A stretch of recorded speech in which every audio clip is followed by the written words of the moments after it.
They already charged me more for a hunting license than they did Gavin, and now they're charging me another $1 to drive on the same road I've been driving on for the last 200 miles that I already paid $7 to drive on. Now I'm getting off it, another $1. Thanks, man. This is Pat. Pat's age is showing here. He's complaining about $1. How you doing? Thank you very much. He's, how old are you? 35. 35 going on 62. Bitching about $1. Sipping iced coffee. It's not even good iced coffee. Well, Pat, it's our first trip of the year, dude. We made it. We're doing it. Fall. We're driving through Portland right now. We're in Maine.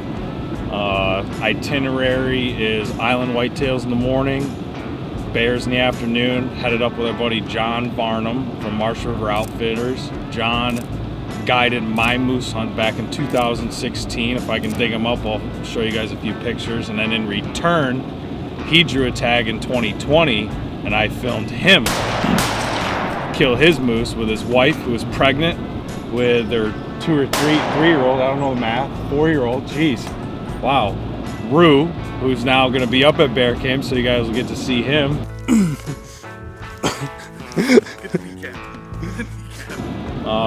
That was a cool experience. There's a YouTube episode out on that. I should put that in the Bearded Buck YouTube. Yeah. I probably should re-edit it. I was learning. But yeah, so that's our itinerary. As you guys can see, we have some pretty unideal weather conditions. Pat and I left at, what did we leave this morning? 2:45. To get up here to film baiting for the week and just kind of get settled in. And of course we have rain. I will say this is the only day for the next week. We're supposed to have absolutely beautiful weather, high 60s, 40s and 50s at night. Will the bears like it? We hope so. We're fixing to go find out. Next stop, camp, and then baits, get settled. We'll be hunting in some format tomorrow, so this should be a fun trip. Not exactly sure how it's gonna split, if it's gonna be 1 or 2 episodes, but we're gonna make it work, and yeah, we'll see you guys in the woods. How's it going? Good, nice to meet you. Looks pretty tasty, feller. Yeah, point to where you want it. Okay. Close to ever come having a kid. All right, pork chop. I'm gonna put the drone up and get a good night's sleep. We'll see you guys in the morning. We're gonna put some bear baits out. Hopefully this is the labor, and we'll get the fruits of the labor this evening. Rue, can you say the bearded buck? Bearded buck is the best TV show ever.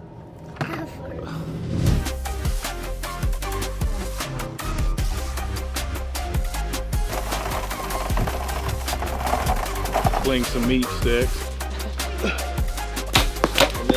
There's nothing left to do except to do. Good luck. Appreciate it, Pat. It is September 8th, 2025. First sit. Feels good, feels good. I was setting up and I was grinning. We're in the hills of blueberry country, hunting some bears, some black bears. Beautiful country right here. I'll do some cutaways, but man, blessed to be here, blessed to be here. A few things to note for this year. If you guys don't know, Patrick and I are taking over operation. Jerry and Austin are still part of the show. You're still gonna see them, but with that comes a new era, I will say, of the bearded buck, and I don't mean that to scare you. Just we're gonna bring back the roots of what hunting is about, and I might go into more depth throughout the season on socials and our long form episodes, but the big main question I have for you, the viewer, the hunter, the consumer, from the stuff that we wear and talk to you guys about, is I want you to ask yourself why you hunt. I'm not going to fill your head with preconceived notions yet. I might try to instill my thoughts onto you at some point, but I want you to ask your question as you head afield this year. Why do you hunt?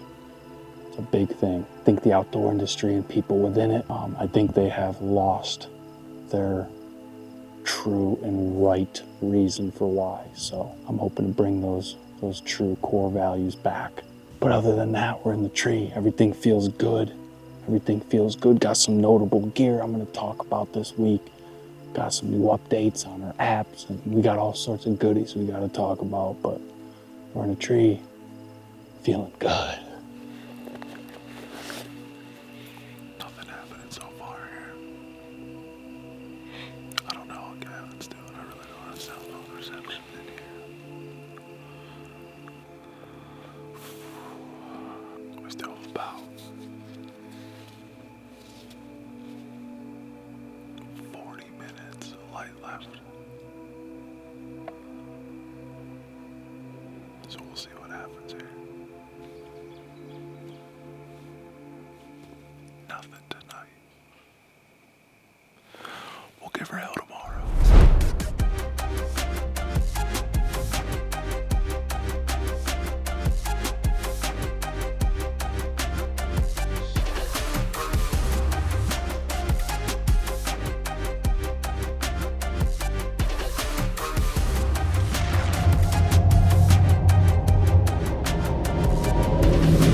That's one guy.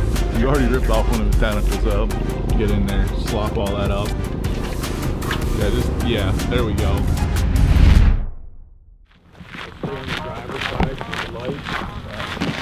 He just said we're 5 miles out, so and I'm already shivering, so we're in for it a little bit, I think. We're gonna do some islands. Pat and I are gonna get mobile, so I'll apologize in advance for the subpar footage potentially. But we're ready to release an arrow, so that's exactly what we're gonna do. That's priority. So we're gonna have action cams and bows ready to fire. I'm literally gonna walk around with an arrow nocked and my release like in my D loop. Like, we're gonna be ready, but I gotta help him back up. I would be inclined to just split it down the middle between the two of us, to be honest with you. Well, let's go do it.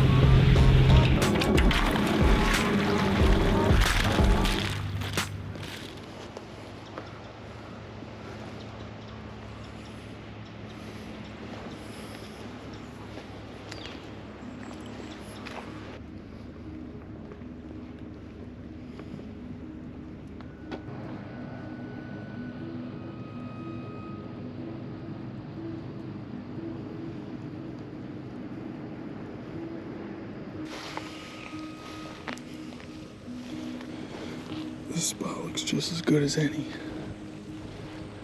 Sit here for a few. I'm gonna get tucked in. So I did a big loop. Jumped that deer. And I just got back to this spot. And there's just a lot of tracks right here. This is the most sign I've seen on this island is right here. It's 9:30. We're getting picked up around noon. So I'm gonna sit here for an hour or so and hopefully get a deer down. This is a good spot. Wind's okay, so I'm excited about it. I'll keep you posted.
Oh my God.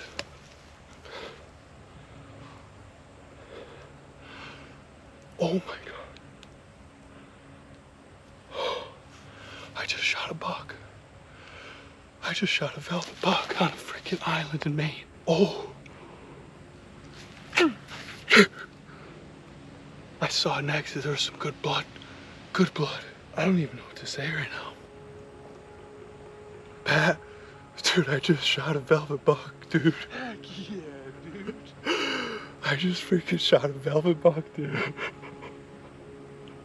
Not in big, no, but he is freaking his velvet buck. I think he's a 6. Alright, cool, man. I'll see you in a few. Alright, later, dude. Bye. Oh, man, dude.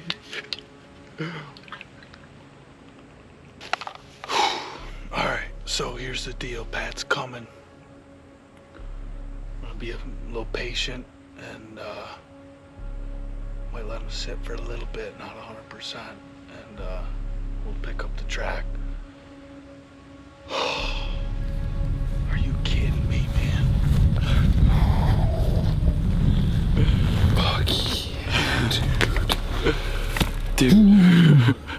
I think I cranked him, dude. I'm not 100%, like I'm interested to go see, but I've just been sitting here just like this with my bow. It's been like, I've been literally just been like this, dude. And there's a trail right there that you just walked over, and this morning I walked closer, there's a big trail right there, and the wind's going here, and I was just like, well, there's tracks everywhere in this mud. Like, well, I'll just sit here. I did not, Pat, I would have bet my life that I wouldn't have seen a deer sitting here. I was sitting here on my phone, like, just goofing. Like, I'm like, this is a formality, you know what I mean?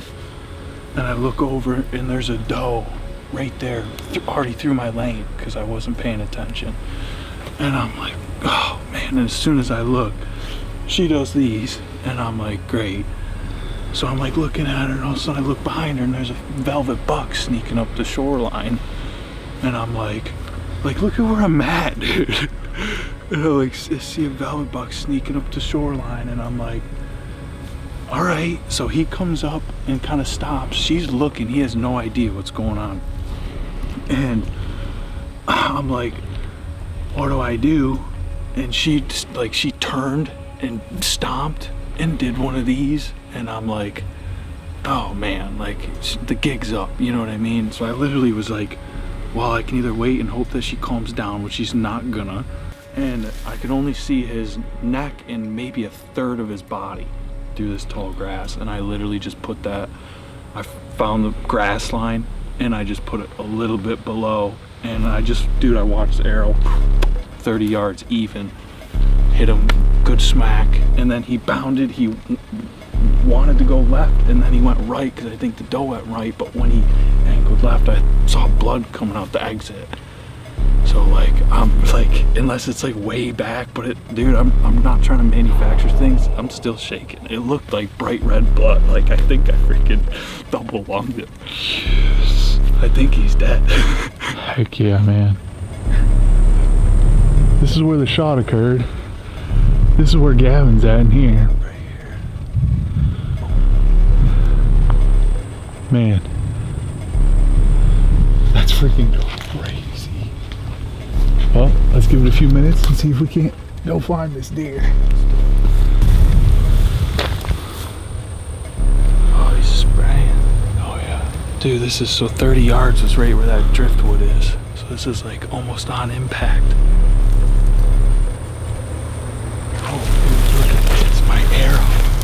Are you kidding me? Oh man. Are you kidding me, dude? His goose is cooked, man. Dude. Oh, the shit we get to do, Pat. Look at this right now, man. Are you kidding? It's my second year with these Assailants by Slick Trick. And they fly true and straight. They go through deer. I'm pretty sure they killed this one.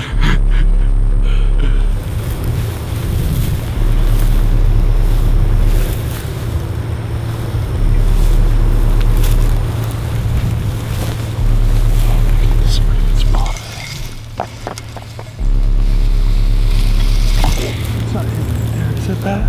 What's that? It's not him right there, is it? Is that driftwood or is that a deer? Here, you want binos? Yeah, I do.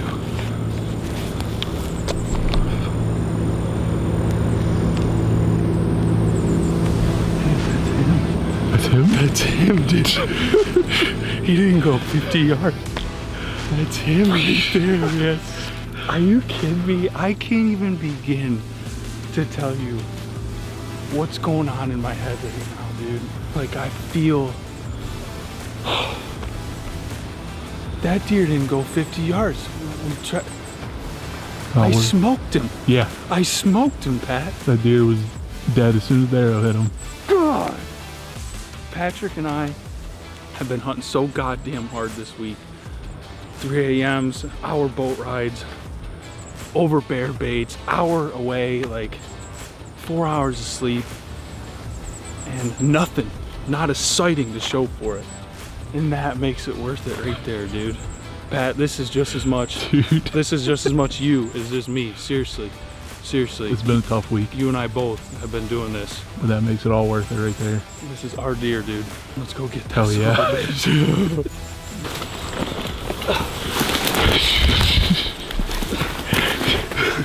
Pat, look at that, dude. Look at that, dude. Man. What a freaking deer. What a deer. What are we, 5 miles off the mainland this 5 morning? miles, yeah. Like, these deer live here. They're not just cruising through. This is a 135-acre island. Like, this is his spot. And we came in here this morning and got it done. Pat, can we talk about that shot? What'd I say? I saw about a third of his body and a third of, like, top third, and I put on the grass line just a little bit low, and I lobbed it in and absolutely freaking cranked him, man. Are you kidding me? My first velvet deer ever, dude. My first velvet deer ever. First Maine deer. There's so many freaking firsts right now. Oh, man. Parts of me is like, I don't even know if I deserve this, but like, we worked hard for it, you know what I mean? Like,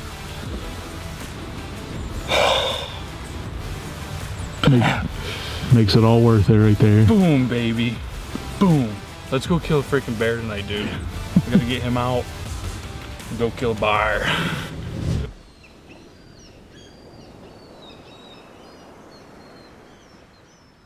He's making it up on the dashboard now. So I'm just gonna shoot a little cutaway, Pat. Well, John's cutting down a tree right now, but I guess we're headed to go meet a local legend in the bear hunting community specifically, but just as a Maine outdoorsman in general. I guess he's a pretty special fella.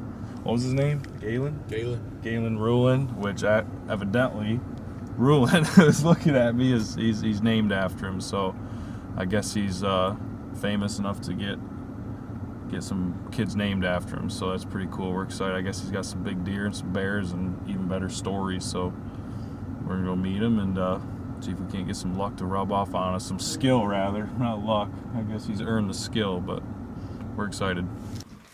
You want a cup of coffee? Yeah, I'll take a cup of coffee. I would love a cup of coffee. I wouldn't mind one too if you're pouring, if you got enough. I can make enough. Wow. Pat, would you shoot one of those on the island? Probably fall to the tree if I saw one of those on the island. Oh man. This is a Maine deer right here? Yeah. And then Jeez. your dad shot that one, right? Grandfather. Grandfather. Oh, Jesus, I didn't even use that up. Wow. That's incredible. What do you think about those, Rue? Excited about your coffee addiction, getting fed a little bit. Just needed. Just missed this morning. I think that's where they go in it. Yep, that is. Thank you. Thank you, Galen. I appreciate it. No problem. No story to it. So I went hunting and see these does on a couple of lambs tracks, following them around when you could shoot anything. Mm-hmm. And I said, heck with that. So I started up through and going into the wind, I heard this after I got up in the native swamp, they call it. Went up through that and heard this noise. I said, geez, it sounded like a deer blew or something. And just stood there. And I looked, I could see the horns coming down through the woods. I thought it was moose at first. And so he come right up to me within, I guess about 12 feet. And then he cut across in front of me, and I let one go at him. He went up in the air, and down he went, got back up again, and I let another one go at him. Pretty near blew the horns right out of his head. But I got him, and I had kind of rolled in there. I had an old Jeep, and got him out. He weighed, 3 days old, he weighed 205. Pretty good deal. What year was that? 64, I think. That's incredible.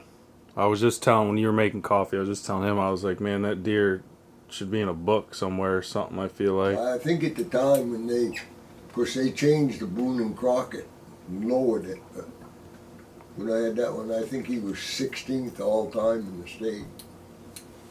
But he's way down now, because they kill a lot of big deer. Do you ever know the score? Not that it matters, but do you ever know the score on them? Yeah, I had it somewhere. I got it in a whole bunch of books. I got pictures in and stuff. And, Probably a lot. yeah, he's pretty good, brother. Yeah, it's an incredible deer. Really appreciate the coffee and the chat. Good luck hunting. Thank Very you. nice meeting you. Thank you. We'll let you know how we make out. What a freaking legend. Yeah. I'm glad you brought us. Guy's a hero. Hero to the hunting community. Yeah. Been doing it his whole life. Yeah. That's what he lived for. You can tell. What was his job? He just did like kind of odd jobs. He worked like he worked as a fisherman for a little bit. Yeah, those are guinea hens. Yeah. And then he'd do odd jobs here and there. A lot of animal damage control stuff. Yeah. I'm sure he made some money trafficking back then. $15 for a bear bounty. Yeah. Yeah. Back then it was probably decent though. Yeah. Now I'm lucky to fill his pack of cigarettes with that. Yeah. Well, that was pretty cool, Pat. That was awesome. Yeah. Met a local legend. Hopefully some of his luck or skills rub off on us. But there's nothing left to do but get up in a tree, right, John? Yeah, I got one more bait, and then probably, we'll just hang out. And then I think I'm just going to take you to those stands. They're so far away. I know they're good. Yeah. There's just one's not completely set up. I was going to set it up this morning, but we can get you up there. You're pretty capable people, so. Perfect. It is a rabbit. Yeah. Well, see you guys in the tree. Hi everyone, out here getting some reps in. It is almost New York season. It opens October 1st and PA opens the 5th, so deer season in our neck of the woods is officially right around the corner, but I figured I'd save you a little trouble. I know I said we'll see you guys in the woods. Well, we hunted and we didn't see nothing. We in fact hadn't seen a bear all week. As you guys saw in the earlier week's footage, like the whole hunt was pretty slow, pretty much due to the weather in my opinion. However, I'm gonna spare you the B-roll of the squirrels and the birds and stuff like that, and just end the episode. I appreciate you guys watching. One thing I do want to touch on real fast. I've known Jonathan Varnum with Marsh River Outfitters for many years now. I've seen him hunting in many different formats: turkey, moose, sea ducks, bears, deer. He and Marsh River Outfitters as a whole, they're killers at the end of the day. And that's what you want in a guide service. They care about what you do, how you do it, and how you kill. And I know for a fact if you guys are interested in doing anything outdoor related in the Maine woods, Marsh River Outfitters is going to steer you right. So go check them out. I'll put some contact info below. But other than that, like I said, rest of the fall is right on the cusp for us, and we got a lot of good content rolling out. And make sure you guys are subscribed, following, sharing, commenting, doing the whole nine. It really helps us out, and you guys will know what we're doing when we're doing it. So thanks guys, we'll see you on the next one.